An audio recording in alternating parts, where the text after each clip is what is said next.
자, 이 시간은요, 제가 한 타임을 하고 또 잠시 쉬었다가 이정선 사모와 함께 성경으로 성령 인도받기, 요거 좀 실습하는 시간들을 그 다음 시간대에 같이 하게 될 것 같습니다. 오늘 제가 오늘 여러분과 나눌 제목은요, 왕국에서의 성령 인도입니다. 왕국 하면 킹덤이에요. 킹덤이요, 왕의 다스리는 영역이 킹덤입니다. 그래서 우리가 지금까지 신앙생활을 많이 하고 있고 교회 생활도 하고 있지만 가장 중요한 것이 뭐냐 하면 킹덤의 관점에서 복음을 이해하고 복음을 푸는 사회 현장에 가야 한다는 것입니다. 왜냐? 개교회나 내 로컬 처치 이상의 하나님이 주신 큰 복음의 개념은 뭐냐면 온 세상을 바라보는 하나님의 왕국 관점입니다. 이 왕국 관점으로 복음을 이해할 때에야 성령 인도도 정확하게 받을 수가 있고 하나님이 말씀하신 지도를 정확하게 인도받을 수가 있습니다. 다시 말합니다. 말씀과 성령은 시대를 반영합니다. 누구나 성령 인도 받지만 내가 성령 인도 받는 영역이 내가 내 세상이고 우리 가정이고 로컬 처치에만 국한된다면 성령의 인도를 받는 부분이 상당히 제한될 겁니다. 하지만 내 생각과 마인드가 킹덤, 하나님의 왕국, 하나님의 나라라는 개념을 가지고 있다면 하나님은 우리를 하나님 왕국의 개념, 그리고 이 조그만 처치, 로컬 처치 개념이 아니라 왕국, 하나님 나라 관점에서 우리의 은사, 직임, 직업, 비즈니스, 가정, 내가 만나는 사람에서 하나님이 그 넓은 영역으로 성령의 완벽한 뜻으로 인도해 주실 것입니다. 그래서 오늘 제가 여러분들에게 기초 재료를 좀 나눌 건데 뭐 안 보신 분들은 아시겠지만 흑백대제를 보면 최강록 씨가 우승을 했는데 그분이 기초 양념을 잘 쓰고 조리다가 마지막 결승전은 조리지 않고 다른 방법을 썼거든요. 근데 모든 요리사의 기초가 뭐냐면 기본 양념이에요. 이 기초 양념, 가장 중요한 양념이 뭐냐? 바로 킹덤 개념입니다. 왕국 관점, 왕국 개념으로 여러분 가정을 보고 로컬 처치를 보고 여러분 비즈니스를 보고 하나님의 사역을 보시면 여러분 하나님이 예비하신 가장 완벽한 그런 성령 인도를 온전히 받을 수 있다고 저는 확신합니다. 자, 왕국이라는 것이 킹덤인데요. 여러분 나라의 세 가지 요소하면 뭐가 생각납니까? 국민, 영토, 주권이죠. 자, 이게 나라, 국가입니다. 하지만 하나님 나라에서는요, 국민도 있고 영토도 있고 주권도 있는데 이 주권의 핵심 개념이 누구냐 하면 하나님입니다. 하나님. 하나님이 다스리는 영역이 바로 하나님 킹덤이고요. 이 하나님이 우리의 주인이냐에 따라서 하나님 나라가 되고 킹이 하나님이 아니고 사람이면 이 세상 왕국이 되는 것입니다. 하나님은 이 땅을 다스리는 창조하신 창조주시고 이 세상의 신은 피조물이었던 천사였지만 타락하고 난 이후에 이 세상을 다스리는 악한 영, 사단과 마귀가 이 세상의 통치자나 권세자를 통하여서 자신의 뜻을 관철하는 나라가 있을 수도 있습니다. 그래서 중요한 것은 뭐냐 하면 킹덤의 가장 큰 핵심은 그 주권이 누구에게 있고 누가 왕으로 다스리냐입니다. 자, 시편 145편 13절 같이 한번 읽어보겠습니다. 주의 나라는 영원한 나라이니 주의 통치는 대대에 이르리이다. 아멘. 여기 보면 두 가지 개념을 기억하면 좋을 것 같습니다. 하나는 영원성이고요, 하나는 주권입니다. 통치권입니다. 자, 영원성은 눈에 보이는 세상이 아니고 보이지 않는 이중적 세상을 설명하는 겁니다. 이건 영원한 하나님의 나라입니다. 또 하나는 뭐냐면 통치권입니다. 이건 왕이 누구냐에 따라 달라집니다. 왕이 하나님이면 하나님의 왕국이고 세상 통치자라면 인본주의 왕국이 되겠죠. 자, 여러분 생각해 보세요. 여러분 누구입니까? 네, FM으로 얘기할 수도 있겠지만 여러분, 우리는 동양 사람이 아니에요. 서양 사람이 아닙니다. 한국 사람 아니에요. 일본 사람도 아닙니다. 조선족도 아닙니다. 슬라브족도 아닙니다. 한족도 아닙니다. 튀르키예족도 아닙니다. 우리는 하나님의 자녀입니다. 전라도 사람도 아닙니다. 충청도 분도 아닙니다. 경기도 분도 아닙니다. 경상도 분도 아닙니다. 사투리를 쓰고 있지만 저는 하나님 나라 사람입니다. 아멘. 하지만 하나님 나라에서는요, 하나님의 자녀라는 것과 남성과 여성으로 지어졌다는 하나님의 고유한 영역이 있죠. 하지만 다른 모든 것들은 뭐냐? 다 서브예요. 진짜 중요한 것은 뭐냐? 내가 하나님께 속해 있다는 것과 이 땅에 살고 있지만 이 땅에 속한 자가 아니기 때문에 성령 인도를 받을 때도 하나님 나라에 속한 자로서 킹덤의 관점에서 나를 향한 하나님의 뜻을 성령의 인도를 받는 것이 아주 중요하다는 것이죠. 외모도 아닙니다. 키도 아닙니다. 수염도 아닙니다. 몸매도 아닙니다. 사상도 아닙니다. 여러분, 공산주의? 네, 공산주의 사상 핵심을 들어가면 결국 하나님을 대적하는 사상으로 가요. 공산주의도 아닙니다. 민주주의? 민주주의도 여러분 정답은 아닙니다. 민주주의의 핵심은 뭐냐면 사람이 주인이잖아요. 그 사람이 하나님의 통치를 받지 않는다면 그 또한 하나님을 대적하는 인본주의 사상입니다. 여러분 잘 아시는 일론 머스크라든가 트럼프라든가 피터 틸이라든가 클라우스 슈밥이라든가 수많은 엘리트 경제 리더들이 진짜 하나님을 왜 한다고 생각하십니까? 여러분이 지금 추종하고 있고 믿고 있는 정치인들이나 사상과 경제가 진짜 하나님을 높이고 있습니까? 항상 우리가 보는 생각은 이 땅의 영역에서 누가 맞느냐 틀리느냐, 사상이 옳느냐 그러느냐, 좌냐 우냐, 독재냐 민주주의냐, 그걸 뛰어넘어서 물론 경우 차이는 있겠죠. 더 하나님의 뜻에 근접한 사람들, 좀 더 하나님을 신뢰하는 사람이 있을 수는 있겠지만 가장 큰 정답은 뭐냐면 결국은 하나님이 왕으로 다스리는 하나님의 왕국 외에는 없습니다. 하나님만이 통치자십니다. 아멘. 주의 나라는 영원한 나라이니 주의 통치는 대대손손 이루어질지어다. 할렐루야. 그래서 여러분 이 두 가지를 개념을 생각하십시오. 하나는 영원성이에요. 보이지 않는 세상, 시공간을 초월하는 세상이 있다는 것, 우리가 그걸 의식해야 돼요. 관념을 가져야 됩니다. 성령 인도 받을 때, 그리고 가정생활 할 때, 직장생활 할 때도 내가 하나님께 속한 사람이고 하나님 나라에 지금 한 발을 두고 있지, 그리고 3차원과 4차원의 중간에 내가 서 있지, 이중적인 세상의 개념을 가지고 있어야지 정확하게 인도를 받는 것이고요. 또 하나는 통치권인데 하나님의 통치 아니면 세상 왕국입니다. 하나님의 통치는 하나님의 왕국이고요. 하나님의 왕국은 말씀으로 다스림 받습니다. 그래서 세상의 역사는 그냥 역사지만 우리가 경험했던 과거는 언약 역사, 언약사라고 불립니다. 뭐냐면 말씀언이에요. 하나님의 말씀으로 살아가는 삶이에요. 그래서 그 하나님의 말씀을 믿는 사람이 아브라함이었고, 아브라함 때부터 복을 주셔가지고 이삭에게 흘러와 다윗 왕국을 통해서 예수님이 이 땅에 오셨고, 그리고 그 예수님께서 가시면서도 우리에게 주신 것이 뭐냐? 하나님의 언약, 하나님의 약속입니다. 이 약속을 믿는 사람을 통하여 하나님이 온 세상을 다스리기로 결정하셨어요.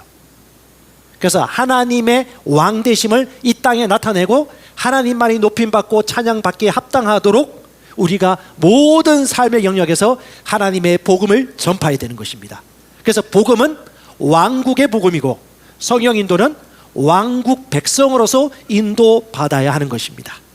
세상은요, 끊임없이 앞치락 뒤치락 하면서 수많은 아젠다로 경제 위기가 오기도 하고 정치 상황이 위기에 처하기도 하고 전쟁이 일어나기도 하고, 지금 여러분 전쟁 곳곳에서 일어나고 있잖아요. 베네수엘라 보십시오.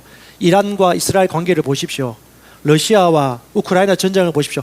끊임없이 전쟁이 일어나고 지진이 일어나고 경제 문제가 생깁니다. 뭐 금리 문제, 그리고 뭐 페드가 얼마나 금리를 올리느냐 마느냐, 그리고 사상 문제, 그리고 여러분 잘 아시는 다보스 포럼이라든가 수많은 이런 자원 전쟁. 결국 여러분 크립토 시장이 자원과 연결되어 가지고 결국은 이 세상은 디지털 화폐 식으로 흘러가게 될 것이고, 결국 해가 가면 해가 갈수록 혼돈 가운데 어떤 사람들은 이 시대를 자기가 주관하고 싶거나 다스리고 싶어하는 그 열망, 정치욕을 가지고 결국은 하나님을 대적하든지 인본주의로 따라가든지 하는 그런 세상으로 흘러가는 것이 마지막 세상이에요. 우리의 소망은 정치에도 있는 것이 아니고 경제 상황에도 있는 것이 아니고, 우리나라 경제 좋았을 때가 있었습니까? 더 좋았던 적이 한 번도 없었어요. 항상 나쁩니다. 그런데 어쩔 수 없어요. 그걸 여러분 기초 원리로 삼고 오셔야 돼요. 중요한 건 뭐냐? 우리의 소망은 오직 하나님, 그리고 하나님 나라의 원리를 따라 이 땅을 우리가 어떻게 해요? 다스리며 살아가야 됩니다. 여러분 보았던 책이나 영화를 보면 오즈의 마법사의 그 마법사가 어떤 사람입니까? 주관하는 사람이었잖아요. 1984라든가, 그리고 여러분 잘 아는 뭐 멋진 신세계의 그 책이나 이런 걸 보면요, 끊임없이 사람들은 다스리고 싶어하고 통제하고 싶어하고 통치하고 싶어해요. 그게 하나님이 없습니다. 그것이 성경의 역사였어요. 노아로부터 시작해서 인류가 많이 나왔는데 그 중에 니모롯 같은 경우는 많은 사람을 죽인 사냥꾼 같은 사람이었습니다. 그리고 바벨탑을 쌓았고요. 사람들은 하나님을 대적했습니다. 교만했죠. 그리고 그 높은 자리에서 떨어진 자가 바로 마귀 사탄이고, 그가 지금 세상의 왕이 되어서 이 땅을 통제하면서 사람들을 통해서 대리 통치를 하고 있습니다. 그래서 결국은 뭐냐? 하나님의 왕국과 세상의 왕국의 대립 개념 속에 우리가 있다는 걸 항상 인식하고 우리가 성령의 인도를 받아야 하는 것입니다. 자, 표를 하나 준비했는데요. 의식하십시오. 하나님 왕국과 세상 왕국이 있습니다. 하나님 왕국의 통치자는 하나님입니다. 세상 왕국의 통치자는 마귀 사탄, 그리고 그의 지배를 받고 있는 인간입니다. 그들은 통제하고 권력을 가지고 통치하고 싶어합니다. 하나님은 공의와 사랑을 베푸시고 모든 만물을 창조하신 창조자시고, 피조물들은 자기의 위치를 잃어버리고 자신의 세상을 쌓으려고 끊임없이 부단하게 노력하고 서로 투쟁하고 있습니다. 그리고 기초 원리는요, 하나님 나라는 사랑과 희생과 섬김이고 주는 삶입니다. 이 세상은요, 끊임없이 끌어당겨서 자기가 가지려고 하고 경쟁해서 이기려고 하고 지배하려고 하고 자기 중심적입니다. 말세의 특징을 가리켜서 사도 바울은 보통 세 가지 사랑에 대해서 얘기했습니다. 자기를 사랑하고 쾌락을 사랑하고 돈을 사랑한다. 예, 세상은 끊임없이 그렇게 흘러갈 거예요. 그리고 돈을 누가 더 많이 가질 것인가? 누가 더 쾌락을 마음껏 누릴 것인가? 누가 더 이기적으로 내 것을 챙길 것인가? 이것이 세상 왕국입니다. 가치도 달라요. 하나님 나라는 영생, 의, 사람이 살아나는 거, 그리고 영원한 가치. 하지만 세상은요, 잠시 있다 사라지는 쾌락, 부, 소유, 다스리고 싶은 욕심. 하지만 하나님 나라는요, 하나님 나라의 시민권은요, 그리스도 예수를 믿고 그분의 은혜를 받아들임으로 말미암아 구원받습니다. 하지만 세상은요, 자신이 열심히 노력해가지고 애쓰고 힘써서 혹은 그 성과로 얻다든가 혈통을 따라 얻든가 자신의 능력에 따라 인정을 받는다든가 소유에 따라 자신이 잘 되었다고 인정을 받든가 아니면 내 편은 내가 지키고. 복음은요, 그리스도 예수께서 이루신 일들을 믿음으로 그분 안에 안식하는 것입니다. 복음과 다른 모든 것들은요, 내가 어떻게 하든 애쓰고 힘써서 이루든가 누구 편에 줄 서든가 상대방을 깨부수고. 그래서 끊임없이 이 세상의 원리는 동일한 선상이었습니다. 자기가 높아지면서 다른 사람을 밟아 이기고 가는. 멜서스의 인구론도 다윈의 진화론에서 나왔죠. 진화가 무엇입니까? 결국은 사람이 가지고 있는 이성의 논리에 의해서 인간이 스스로 진화되어 온 인본주의 사상의 발휘죠. 그래서 인구 감축도 가능하다라는 인구 멸절론이라든가 사람의 영혼을 인정하지 않는 유물 사상이라든가 이런 것들이 같이 얽매여 가지고 이 세상을 끊임없이 심판의 자리로 흘러가고 있는 게 이 세상 왕국이에요. 그래서 하나님의 왕국은 생명입니다. 진리입니다. 살아나는 겁니다. 하지만 세상 왕국은요, 도둑질하고 죽임입니다. 그리고 마지막 결과는요, 결국 심판을 당하고 허무하고 사망에 이릅니다. 하나님 나라는 생명에 이릅니다. 하나님 나라는 사랑으로 지어진 나라입니다. 세상 나라는 이기적이고요, 힘의 원리에 의해서 움직이는 나라입니다. 다시 말합니다. 하나님 나라는 진리로 다스리는 나라입니다. 어둠의 나라는요, 허영과 거짓으로 지탱되는 나라입니다. 여러분 어느 나라에 속해 있습니까? 하나님 나라에 속해 있습니다. 이 나라의 개념 위에서 성령 인도를 받으십시오.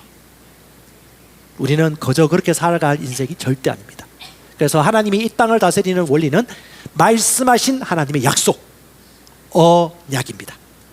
그래서 이 언약을 믿는 출애굽한 이스라엘 백성들 20세 이상의 인구조사 가운데 남자 60만 명 가운데 그 중에 20세 이상의 남자 60만이고 뭐 처자식하고 애들하고 다 하면 그 1세대 가운데 한 120, 30만 될까요? 120, 30만 1세대 가운데 유일하게 가나안 땅에 들어간 사람 몇 명입니까? 두 사람입니다. 여호수아와 갈렙. 왜 여호수아와 갈렙만 들어갔을까? 언약을 끝까지 붙들었기 때문에 그렇습니다. 결국은요, 하나님의 약속을 믿는 사람들은 세상 사람들이 보는 세상과 달리 하나님의 약속을 믿는 믿음이 있기 때문에 성령 인도를 받을 때 하나님의 비전과 꿈을 빨리 알아차립니다. 그래서 오늘 잠시 좀 얘기 나누고 싶은데요, 교회, 처치 개념을 뛰어넘으셔야 돼요. 오늘 아침에 제가 찬양하면서 하나님께서 주신 감동이 있었는데 제가 아까 얘기를 못했는데요. 이 자리에 있는 분들 중에 혹시 소그룹을 인도하고 있거나 교회 사역을 하고 있거나 어떤 그룹을 인도하고 있는 분들에게 좀 하나님이 주시는 마음은 이것입니다. 강하고 담대하라. 결코 포기하지 말아라. 사람 숫자가 중요한 게 아니다. 주님은 제자를 원하신다. 일당백, 일당천의 사람들을 예수께서는 이 땅에 3년 반 동안 공생해 하시면서 선택하셨어요. 하나님 나라는 숫자에 있는 것이 아닙니다. 말씀의 능력, 하나님 왕국의 능력과 열매에 있습니다. 아멘. 주님은 제자를 만드셨습니다. 용기 내십시오. 포기하지 마십시오. 그리고 언약을 붙들고 있다라면 절대 조급할 필요 없습니다. 하나님이 어떤 형태로 불렀던 간에 그 언약이 내 심령 속에 있다라면 끝까지 가시면 됩니다. 그리고 하나님이 매 때마다 그때마다 가장 완벽한 길로 인도해 주실 것입니다. 자, 몇 가지 좀 나누고 싶습니다. 처치에서 킹덤으로 가셔야 돼요. 자, 개교회주의를 탈출하십시오. 내가 있는 그 지역을 내가 어느 교회 성도 어느 교회 목사라는 개념을 뛰어넘으셔야 돼요. 여러분은 그 교회 목사가 아니에요. 여러분은 하나님 왕국의 백성입니다. 처치가 아니에요. 킹덤의 자녀입니다. 하나님의 통치를 받고 있습니다. 그리고 J.D. 그리어가 쓴 담장을 넘는 크리스찬 책에 보면 제가 아주 마음에 참 두고 들어온 개념이 하나 있었는데, 복음이 창이라고 한다면 창의 끝이 뭐냐 하면 성도들이에요. 소위 말하는 이 복음의 마지막 찌르는 그 가장 첫 번째 접촉되는 부분이 성도들입니다. 지금 이제 성도들의 시대예요. 하나님 왕국 개념에서 지금 그런 타이밍입니다. 성령께서 그렇게 인도하고 계세요. 그래서 성령이 마지막 복음 전파와 예수님이 오심을 준비하는 최후의 보루로서 이제 일어날 때가 되었습니다.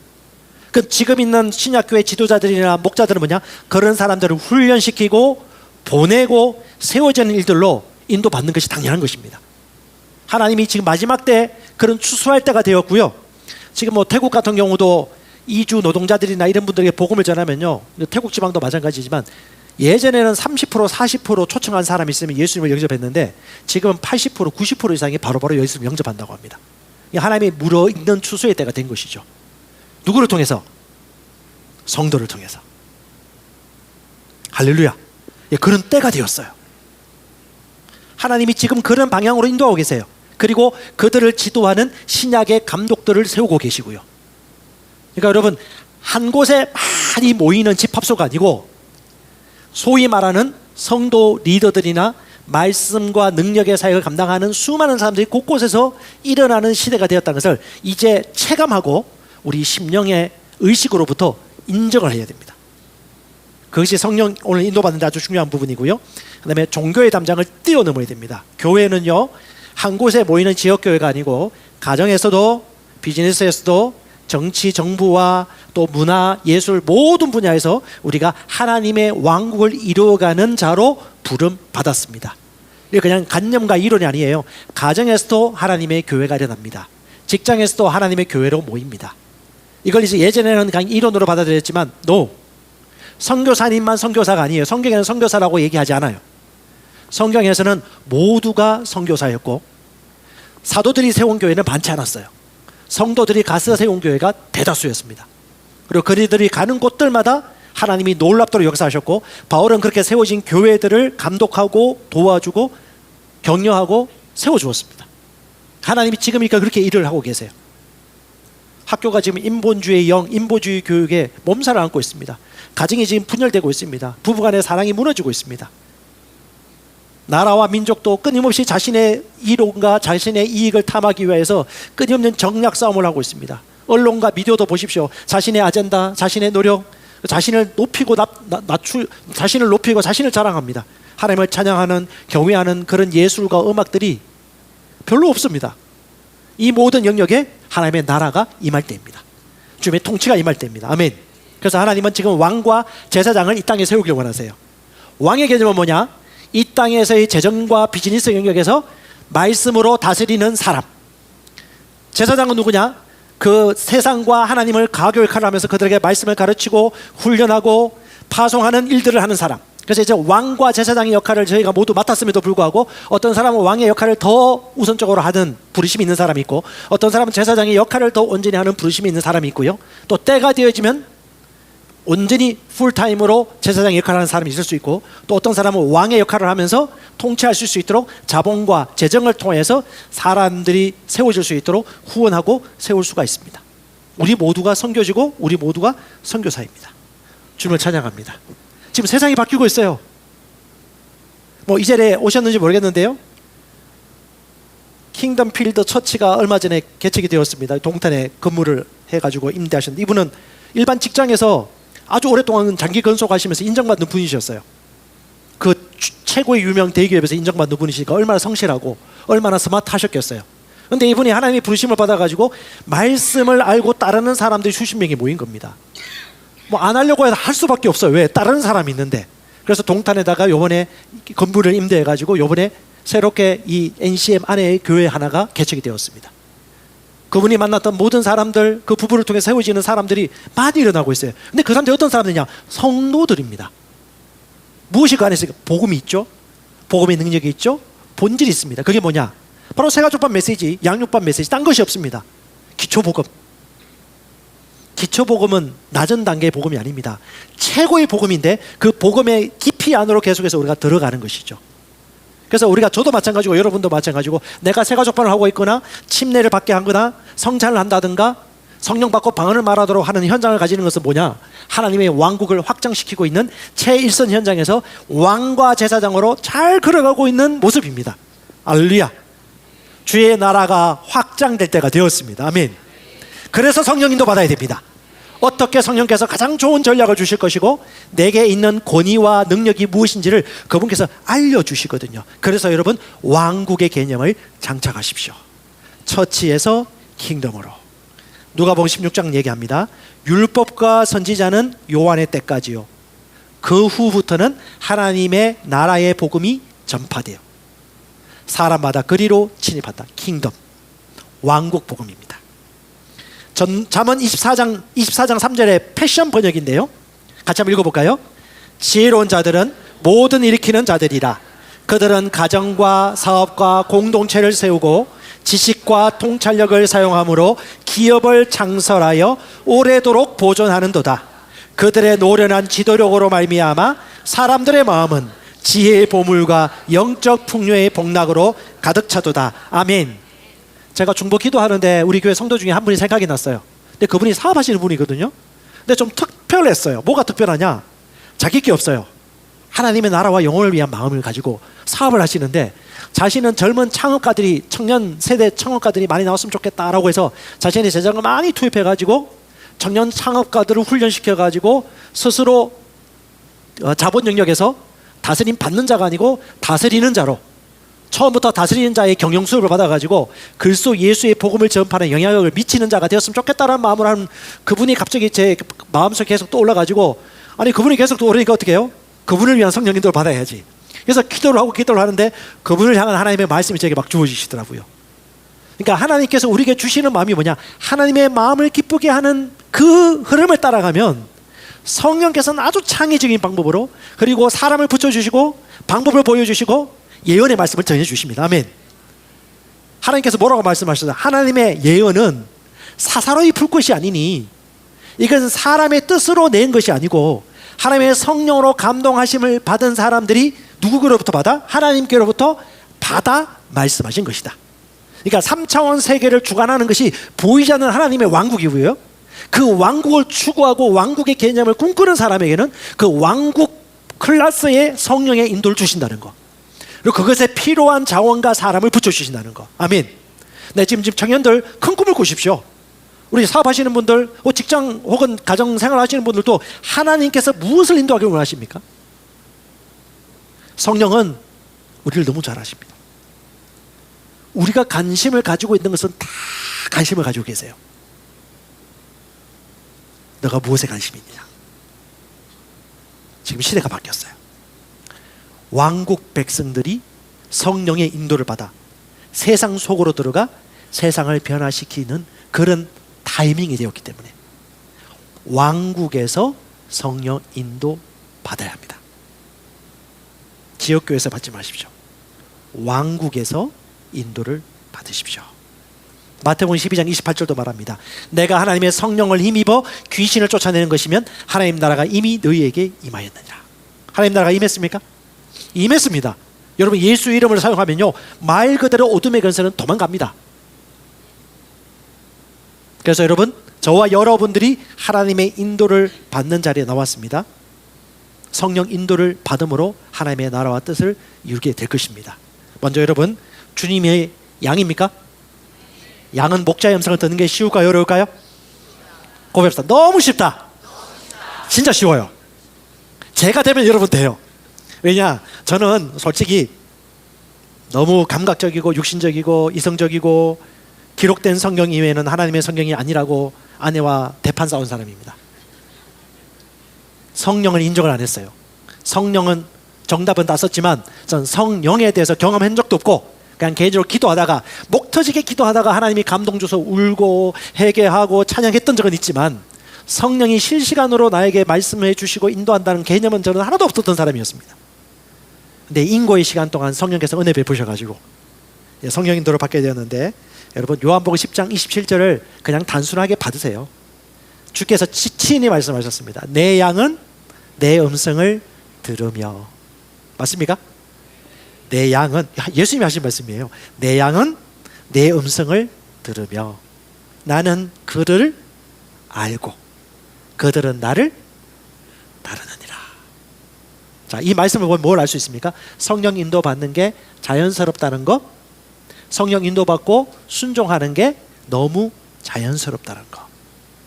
자, 여러분 성령과 친하게 지내는 사람을 성령 하나님의 친구라고 부르거든요. 친구와 친구는요 친합니다. 친하다는 것은 많은 걸 같이 한다는 거거든요. 시간을 같이 보내고 서로가 서로를 이해하고 있다는 것입니다. 그래서 영생에 대해서 예수께서는 이렇게 말씀하셨습니다. 하나님과 그가 보내신 자 예수 그리스도를 아는 것이 영생이다. 이 알다라는 단어가 헬라어로 기노스코라는 거예요. 기노스코의 핵심적인 의미가 뭐냐 하면 친밀하고 성장해가는 관계란 거예요. 친밀하고 성숙하고 성장해가는 그 알미 하나님과 예수와의 교제를 통해서 나타나게 되는 것이죠. 그게 뭐냐? 성령의 인도를 받는 것입니다. 말씀과 성령이 있다면 우선은 말씀이에요. 하지만 말씀은 성령을 통해서 알게 되고 성령은 말씀 안에서 인도를 해주십니다. 그래서 여러분 성경과 성령이 있다면 우선순위는 말씀이에요. 하지만 성령을 통해서 말씀을 이해하는 것을 둘 다 놓치시면 안 됩니다. 제가 작년에도 얘기했는데 말씀과 성령의 인도를 다 받으셔야 돼요. 근데 우선은 말씀이고요. 성령의 인도를 받는 걸 우선으로 하는 사람들은 많이 넘어져요. 왜냐하면 성령은 말씀의 영, 진리의 영, 예수의 영이기 때문에 결국은 하나님은 이 두 가지를 왜 주셨느냐?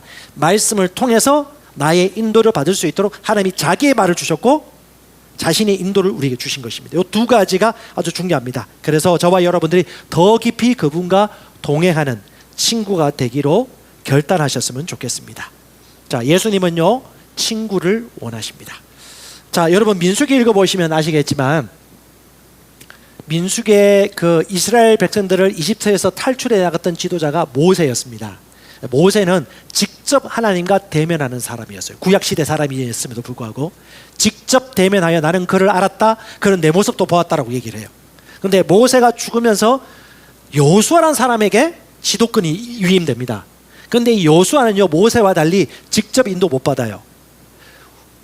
우림과 둠밈이라는 그 돌을, 제사장에 있는 돌을 통해서 제사장 엘라살과 이 지도자 여호수아가 같이 연합해가지고 협력하여 성령의 인도를 받는 제도권적인 성령 인도 받는 자리를 갔어요. 그래서 그때는 서로 합력하여서 하나님의 인도를 받았습니다. 그래서 거기서 나온 개념이 뭐냐? 구약 개념을 가지고 오면 중세시대 때 여러분 잘 아시는 그 왕과 여러분 잘 아는 교황이 같이 동고동락하면서 앞치락뒤치락하면서 얼마나 그 중세시대를 풍미했습니까? 여러분 그러면 신약시대 오늘날 저와 여러분들은 하나님께서 어떻게 인도하십니까? 모세처럼 특별한 한 사람? 모세가 없으면 어떻게 해요 그러면? 모세 제자들은 모세처럼 안 살았잖아요. 모세 한 사람? 그럼 그 사람 죽으면 어떻게 해요? 우림과 둠밈 지금 있습니까? 없어요.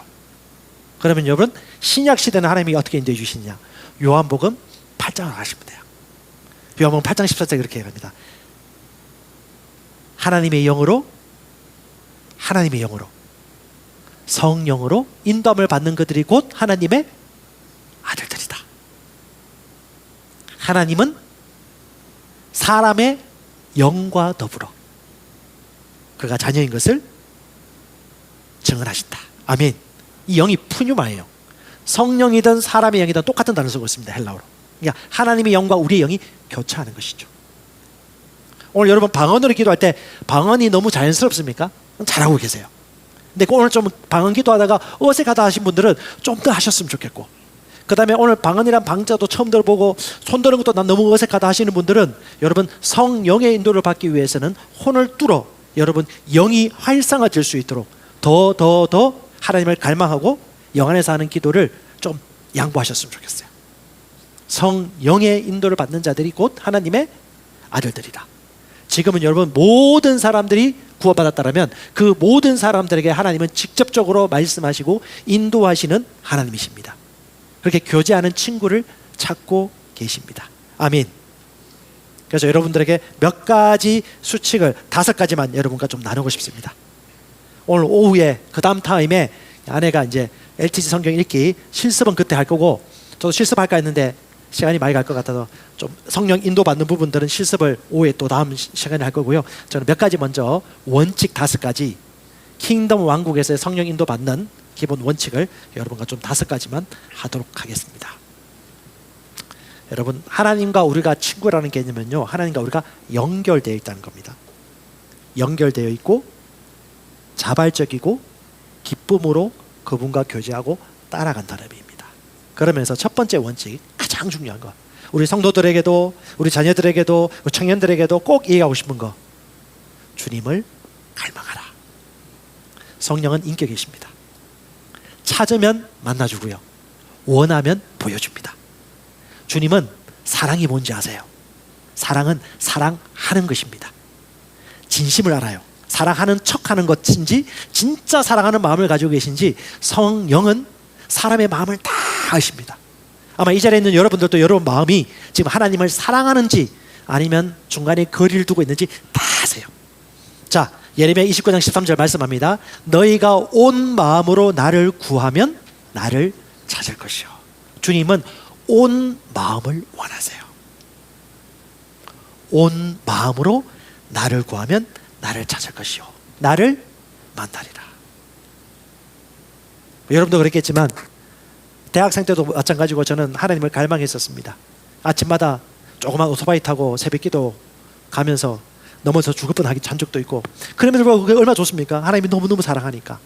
그리고 새벽기도 가는데 성령 은혜 받기도 하고, 그러다가 선교지 가서 선교 사역에 동참하기도 하고, 그러면서 또 병을 얻기도 하고 내가 미련해가지고, 그러면서 또 결혼을 했더니 새로운 삶이 펼쳐지더군요. 청년 때는 고민할 게 별로 없었어. 내가 배고프면 내가 뭐 먹으면 되고, 돈이 없으면 일해가지고 아르바이트 해가지고 돈 벌면 되는 거죠. 잠자고 싶으면 잠자고, 설거지하고 싶으면 설거지하면 되는데, 결혼했더니 부부가 서로 책임져야 되지, 자식까지 생기니까 자식 앞에 믿음으로 살아야 되지, 내가 하는 모든 일거수일투족이 이제 모든 사람들에게 다 보이고, 그리고 모든 가정 경제를 책임져야 되기 때문에 청년들을 잘 들으십시오. 이제 새로운 인생이 주어지는 겁니다. 영광의 시간, 훌륭해지는 시간, 성령을 의지하지 않을 수 없는 시간, 하지만 위대해지는 시간. 동의하십니까?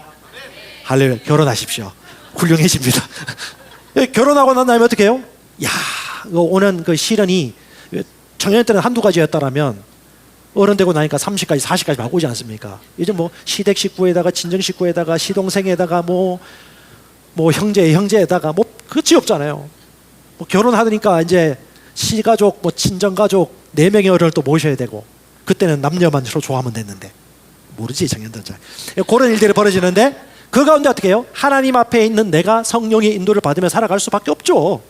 그렇게 인도를 받는데 어떻게 해요? 하나님이 그때 원하신 게 뭐냐? 마음을 나에게 주라. 부부의 지혜, 자녀 교육의 지혜, 재정의 지혜, 서로 섬길 수 있는 지혜, 자기가 맡은 일들의 문제를 해결할 수 있는 능력의 지혜도 누가 주시냐? 성령님이 주시거든요. 어떤 마음? 갈급하기 때문에. 저도 방황을 많이 했습니다. 근데 방황하면서 한 20살 때부터 이제 방언기도 한번 경험은 했지만 그다음부터 하지 않았어요. 왜냐? 성경적으로 저에게 가르쳐준 사람이 없었습니다. 그래서 방황을 하다가 30대 초중반에 제가 엄청 고통을 겪고 난 다음에 거의 한 4, 5년을 엄청 고생하면서 하나님의 은혜를 구하고 갈망했습니다. 금방 안 나타났어요. 근데 그 은혜를 구하고 갈망하는 가운데 하나님이 사도 바울의 이 복음, 새로운 피조물의 복음을 알게 해주신 다음에 자유함을 얻었죠. 그리고 그걸 적용해가고 알아가는 과정들이 있었습니다. 그 가운데는 세 가족반은 엄청나게 많이 해서야 됐습니다. 그리고 엄청나게 배반도 당해야 됐고 또 엄청나게 내가 인격이 부족하거나 실수함으로 말미암아 사람을 떠나보내야 됐던 때고 있었습니다. 하지만 그럼에도 불구하고 시간이 가면 갈수록 더 훌륭해지고 더 성숙해지고 더 성령의 인도를 잘 받는 자리로 훈련되어져 갈 수 있었습니다. 발걸음조차 떼지 않았다면 그럴 일이 없었을 거예요. 하지만 어떻게 해요? 주님을 사랑하고 영혼들을 사랑하기 때문에 그 레일 위에서 절대 내려가지 않고 영혼을 구원하고 사람을 살리기 위하여 기도하고 갈급했었습니다. 하나님이 그 마음의 중심을 보셔서 어떻게 승진시켜 주시고 인도해 주시고 붙여주시고 자유케 하시고 점점 더 그리스도의 형상으로 닮아가도록 인도하고 계십니다. 주님을 원하십시오. 원하면 성령께서 응답하십니다.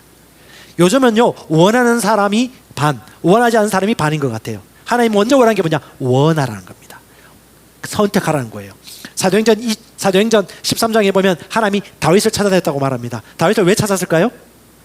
하나님의 마음에 맞는 사람이었거든요. 하나님이 왜 모세의 후계자 여호수아를 삼았을까요? 여호수아 안에 그 영이 있었거든요. 하나님을 사모하는 마음, 그 갈망이 있었기 때문에 그는 자신의 시간과 에너지를 들여가지고 영원한 가치를 추구하고 하나님을 섬겼기 때문에 직장생활을 하든 가정생활을 하든 그의 마음에는 항상 하나님이 그 앞에 있었습니다. 주님이 그걸 보신 거예요. 주님이 원합니다. 네 마음을 다하여 여호와를 신뢰하고 네 명철을 의지하지 말라. 마음을 다하여 여호와를 신뢰하고, 그러면 성령께서는 우리에게 그분의 뜻대로 마음을 다해서 우리를 인도해 주십니다. 갈망합니다. 아멘. 원합니다. 고백합시다. 갈망합니다. 원합니다. 나는 진짜 원합니다. 네, 성령의 완벽한 인도 받기를 갈망하십시오. 그럼요, 두 번째는요, 머리보다 심령의 소리에 귀를 기울일 수 있어야 됩니다. 자, 대부분의 사람들은 머리로 오랫동안 살아왔기 때문에 심령의 음성을 듣는 것이 어색하고 적응이 안 됩니다. 그래서 처음 이 말씀을 들으러 오시거나 성경을 통해서 나의 향한 하나님의 뜻을 알고 싶을 때 사람들이 처음에 성령 충만받고 방언을 말할 때도 하다가 말아요. 그리고 여러분 찬양할 때 손 들고 하는 게 어려운 분들이 있어요. 그거 내려놓으셔야 돼요. 왜 어려워요? 올리면 되는데 그냥 이렇게 찬양할 때 그냥 올려, 이렇게 올리고 아니 찬양해. 요거부터 하셔야 돼요. 요거 뭐냐? 몸을 드리는 거거든요. 그럼 그 다음 뭐가 하냐? 마음이 열려요. 근데 요걸 못해요. 요거 옆에 사람 어떻게 볼까 싶어서. 그게 뭐냐? 하나님보다 사람을 의식하는 겁니다. 손부터 올려. 남자들은 거룩한 손을 들으라 하잖아요. 그럼 손을 드는 거예요. 그냥 말씀에 따라. 그래, 나는 지금 성경도 잘 못 받고 있지만 말씀은 잘 순종하지. 손을 들어 그냥. 그리고 앞에서 그 창한 깨꼬리 같은 소리로 찬양 인도하는 목소리를 따라. 처음엔 목소리 못 듣겠잖아요. 하다가 조금씩 내고 기도하고 찬양하다 보면 어떻게 해요? 하나님의 은혜가 임합니다. 은혜예요, 은혜. 그럼 어떻게 해요? 이해하여서 믿는 게 아니에요. 그러니까 믿어져요. 믿으니까 이해가 되어지는 겁니다. 순서가 그겁니다. 뭐냐? 언약을 그냥 단순하게 순종하는 거죠. 그게 뭐냐? 머리보다 심령에 귀를 기울인 것입니다. 자, 고린도전서 2장 10절에 하나님께서 이렇게 말씀하십니다. 하나님이 자기의 영으로 우리에게 그것들을 계시하셨으니 성령께서는 참으로 모든 것, 즉 하나님의 가장 깊은 것들도 살펴주신다. 이와 같이 하나님의 것들도 뭘로? 하나님의 영 외에는 아무도 알지 못한다. 인간의 영으로 성령과 교통할 수 있어요. 성령이 주시는 말씀을 우리의 영이 알아차리는 겁니다. 근데 내 영이 무엇인지 모르는 사람들은 이게 너무 긴가 민가 이해를 못해요. 그래서 일단은 영을 활성화시켜야 돼요. 그런 면에서는 이성보다는 약간 어차피 여러분 오늘날 대한민국은요 고학력 시대이고요. 대부분 대학 졸업에다가 그리고 논리적이고 합리적인 것 웬만한 정보를 보고 다 알아요. 웬만하면 쏘가 넘어가지 않습니다. 근데 참 약한 게 있어요. 뭐냐? 성령에 속한 것, 영적인 세계에 대해서 너무 철벽을 치고 있어요. 그래서 이 부분에 좀 양보를 하셔야 되는데 중요한 것보다 영도 아니고 이성도 아니에요. 영과 이성이 같이 조화를 이루어서 함께 세워지는데 우선순위가 있다면 좀 더 영적인 것을 우선순위에 두면 좋은 것입니다. 그래서 제가 작년에 한번 나눴는데 진리의 밸런스예요. 자, 이 중에 나는 좀 좌뇌에 가깝다고 손 한번 들어. 좌뇌. 논리적이고 이성적이고 좀 따박따박 따지고 뭐 이렇게 이해 안 되면 나 안 믿어 이런 분 좌뇌 별로 없나요? 자, 그 다음에 나는 좀 정도 많고 하나님 말씀 보면 바로 믿어. 그리고 하나님이 뭐 아프리카 가라면 아프리카까지 갈 수 있고 앞뒤 안 보고 난 갈 거야. 우뇌 좀 발전한 사람. 예, 밸런스 있는 분 나중에 얘기할게요. 자, 좌뇌도 정답은 아니고요. 우뇌도 정답은 아니에요. 하나님이 그런 성향과 특징으로 하나님이 창조하셨어요. 하지만 하나님은 우리가 진리 안에서 밸런스를 유지하기를 원하십니다. 여기 아주 중요한 건데요. 지식 추구를 하거나 자네 쪽은 하나님의 말씀에 대해서 객관적으로 논리적이고 문맥, 뭐 이성적으로 접근해서 이해하기 참 쉽습니다. 이 사람 좀 합리주의 성향이 강하고요. 반대로 우측에 있는 사람들은요, 뭐 하나 꽂히면요 직진이에요. 그리고 이제 성령 충만을 할 수도 있어요. 근데 신비주의와 신기한 것에 조금 이제 집중해가지고 넓게 볼 수 있는 관점이 좀 떨어질 수 있습니다. 이 사람은 약간 헌신하고 결단은 잘해요. 근데 신비주의에 빠질 수 있고요. 왼쪽에 있는 사람들은요 합리적이에요. 하지만 삶의 말씀의 능력과 실제가 잘 나타나지 않고 머리는 알겠는데 삶의 변화가 별로 없어요. 판단을 하고 있는. 그래서 이 지식과 열정이 조화를 이루어야 되는데 좌뇌와 우뇌를 하나님이 다 주셨지 좌뇌만 있는 분 있어요? 혹시 우뇌만 갖고 태어났다? 하나님 왜 둘 다 주셨을까요? 쓰라고 주신 것이죠. 그러면 좌뇌와 우뇌가 밸런스를 갖추어서 같이 세워져야 되는 겁니다. 그래서 이제 진리의 밸런스가 필요한 건데 머리보다 심령에 하라는 이유는 너무 많은 사람들이 영적 세계에 문외하기 때문에 좀 더 영적인 것들을 추구하고 원하면요, 어차피 여러분 지식과 이성의 논리를 통해서 말씀과 성령의 인도를 다 받으셔야 돼요. 말씀과 성령. 자, 오늘 LTG 실습하는 이유도 뭐예요? 말씀을 내 뇌로 이해하고 합리적으로 추론하고 그 다음에 질문을 해요. 성령의 인도를 구하는 거죠. 질문할 때는요 이성을 내려놓고 성령께 주파수를 맞춥니다. 그리고 듣는 것입니다. 실수 한번 해야 될 것 같은데. 그래서 여러분 자신의 명철을 의지하지 마십시오. 예수님이 바리새인하고 서기관들이 이렇게 딱 만나가지고 너무 똑똑해요. 성경을 달달달 외워요. 모세, 오경, 율법서를 너무너무 다 알고 뭐 얘기하면 떡떡떡 대답을 얘기하는데 예수님이 그들을 보면서 바리새인과 서기관들과 저 어리석은 교만한 사람들을 딱 보면서 그들에게 이런 얘기를 합니다. 요한복음 5장에 너희가 성경에서 영생을 얻는 줄 알고 찾고 연구하고 오거니와 오히려 진짜 영생을 얻는 방법이 나인데 나에게는 오지 않는구나. 말씀과 성령이 하나거든요. 하나님 자신이 없는 기록된 성경 말씀을 연구하는 사람들이 얼마나 하나님을 죽일 수도 있는지를 우리에게 알려주는 것입니다. 그리고 42절에 하나님이 뭐라고 말씀하신 줄 아세요? 섬뜩한 얘기를 해요. 너희 속에 나를 사랑하는 것이 없다는 걸 알겠다. 주님이 마음을 보시는 거예요. 성경을 달달달 외우고 교회 예배는 열심히 참석하고 중고등부부터 시작해서 열심히 하고 있는데 하나님을 사랑하는 마음이 없어. 엄마 곧 깨어갔는데 그럴 수 있어요. 언제까지 그럴 거냐고. 20살, 22살, 18세, 19세 되어지면 이제는요 내가 스스로 하나님을 만날 때가 된 거거든요. 하나님이 얘기하신 겁니다. 네가 나를 사랑하는 마음이 없구나라고 하나님이 말씀하십니다. 그래서 여러분 18세기, 19세기 유명한 미국의 부흥사이자 우리 목사인 찰스 피니가 이 땅에 있는 성도들을 보니까 세 종류가 있더라라고 정의를 내리고 있어요. 첫 번째 뭐냐? 성경 교리와 신조에 아주 능숙한 사람. 이 사람은 완전히 율법주의자예요. 교리를 따박따박 설명하고 가르치는 사람이고요. 두 번째가 뭐냐면 좀 하나님을 좀 더 알고 싶어. 더 성령 인도를 받고 싶어요. 근데 좀 노력하다가 말아 중간에. 그리고 그냥 여러분 뭐 주석이라든가 신학적인 일반적인 이론에 그냥 동의해가지고 그냥 살아가는 사람들이 있다는 거죠. 그 멈춰요. 근데 이 세 번째 사람이 있더라. 이 사람은 누구냐면 예수님을 증거하는 성경을 무슨 사람? 사랑하는 사람. 성경책을 사랑하는 게 아니에요. 하나님의 말씀이 하나님이라는 것을 아는 거죠. 하나님을 사랑하는데 성경을 안 봐. 위험해요. 운에 너무 강한 사람. 제가 이런 분들 종종 만났는데 너무 자기 확신이 강해요. 자신이 받은 성령 인도만 최고의 인도라고 생각을 해요. 근데 이런 분들이 더 어려워요. 좀 그 좌측에 있는 사람들은 성령을 아예 모르기 때문에 조금 더 겸손해요. 근데 이 오른쪽 너무 극우에 있는 사람들은 너무 성령 충만한 건 아니고 너무 그쪽 하다 보니까 자기가 믿는 게 최고라고 생각해요. 말씀과 같이 가거든요.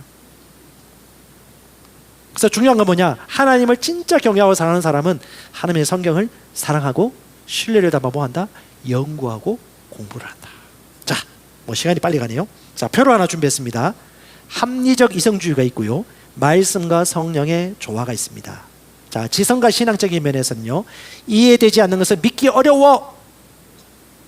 그런 사람들이 합리적 이성주의 관점에서 신앙생활 하는 사람입니다. 그들은 도덕적이고요, 좀 더 지적인 유의를 즐깁니다. 좀 자꾸 새로운 걸 배우려고 그래요.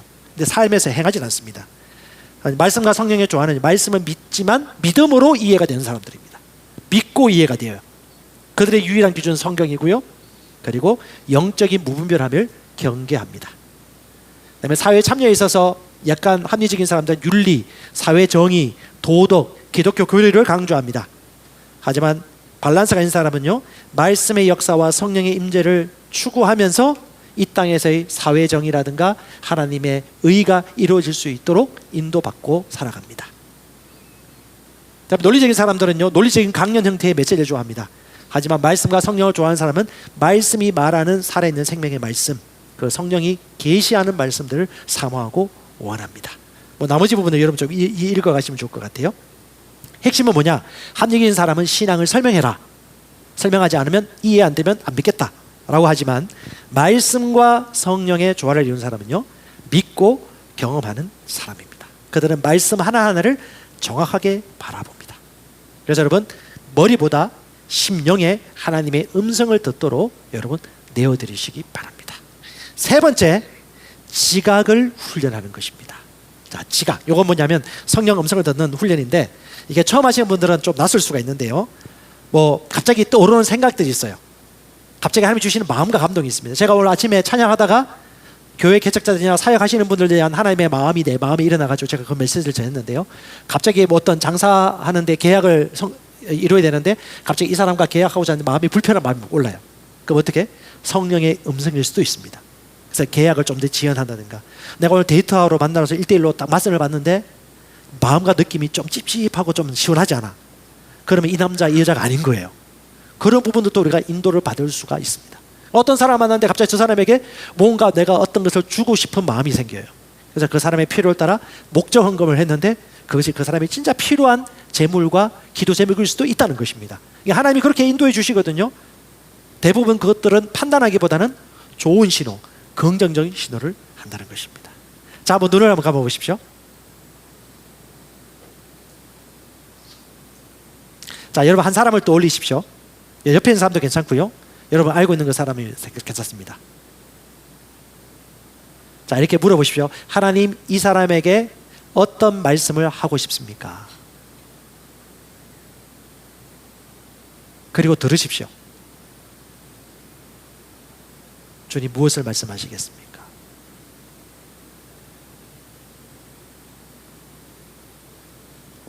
예, 눈을 뜨십시오. 우리 집사님 어떤 한 분을 기억했나요? 기도하셨나요? 하나님이 뭐라고 말씀하신, 그 사람에게 어떤 말씀을 전하라고 하던가요? 아무 말도 하셨어요. 아, 예. 자, 혹시 인도 받으셨어요? 뭐라고 말씀하시는가, 그 사람에 대해서?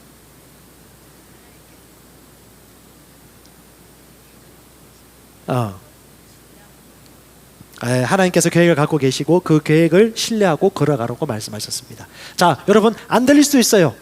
낯설기도 합니다. 이게 성령 인도 맞아? 라고 생각할 수 있습니다. 하지만 여러분, 조금씩 성령의 음성에 귀를 기울이고 듣는 지각을 훈련하는 시간들도 필요합니다. 혼적인 얘기일 수 있어요. 하지만 성령의 음성일 수도 있습니다. 이래나 저래나 나는 오류에 빠지고 싶지 않아요. 그럼 자전거도 타면 안 돼요.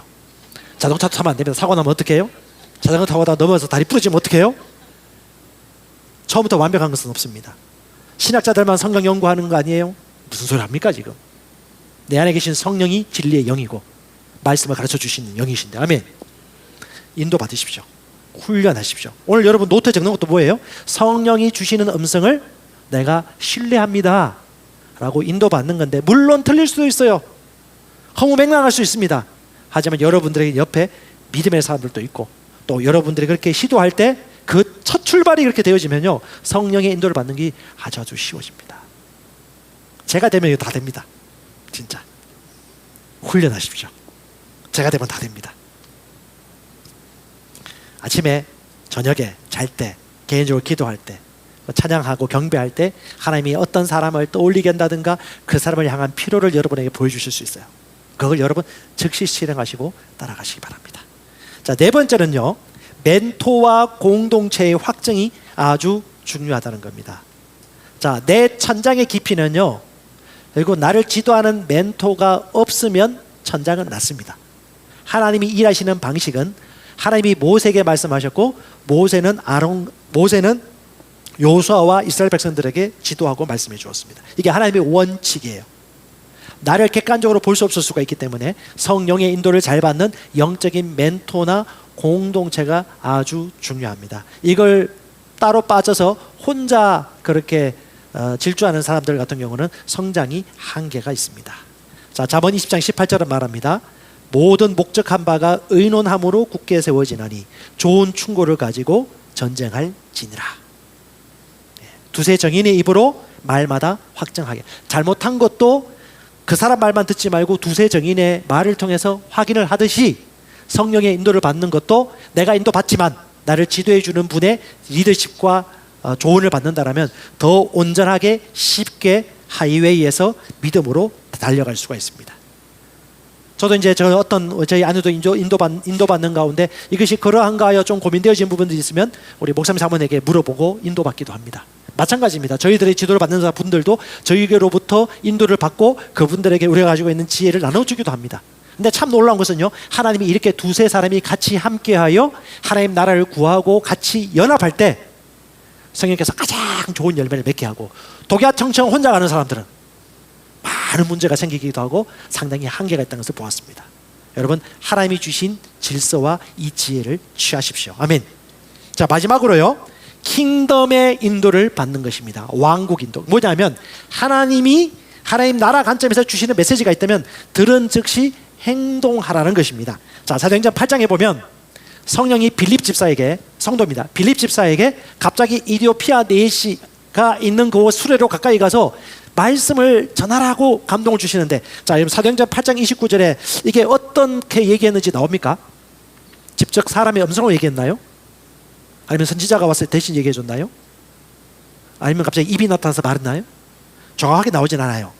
근데 성령이 빌립에게 이르시되라고 말합니다. 하나님이 말씀하세요. 아멘. 하나님의 영은 사람의 영과 더불어 우리가 하나님의 아들됨을 증명한다고 합니다. 아버지는 아들에게 얘기하세요. 빌립처럼 어떻게 해요? 성령의 음성에 귀를 기울이고 소음을 내려놓으면 성령의 인도를 받는 것입니다.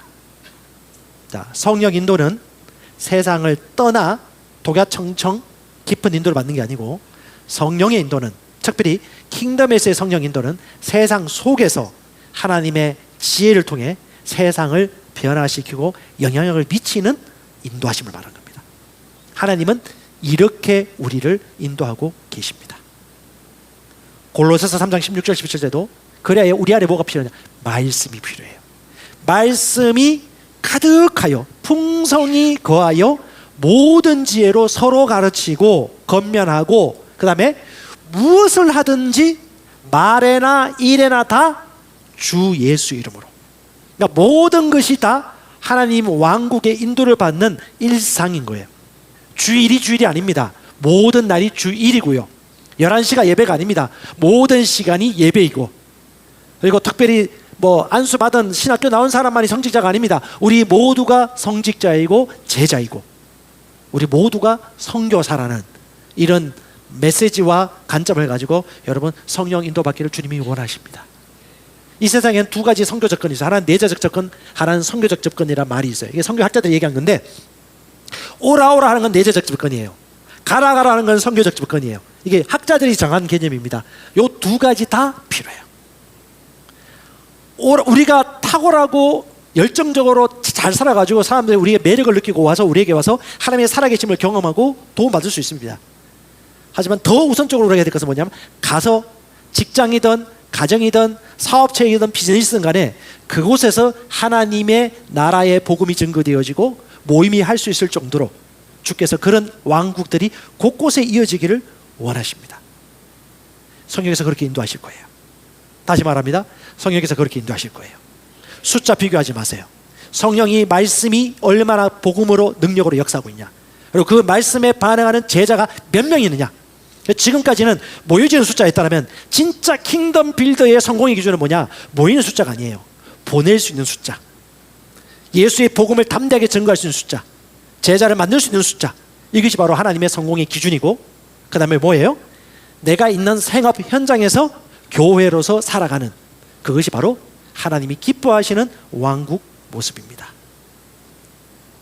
여러분, 리더가 많이 필요합니다. 여러분이 리더가 되어 주십시오. 리더를 세우는 리더가 되어 주십시오.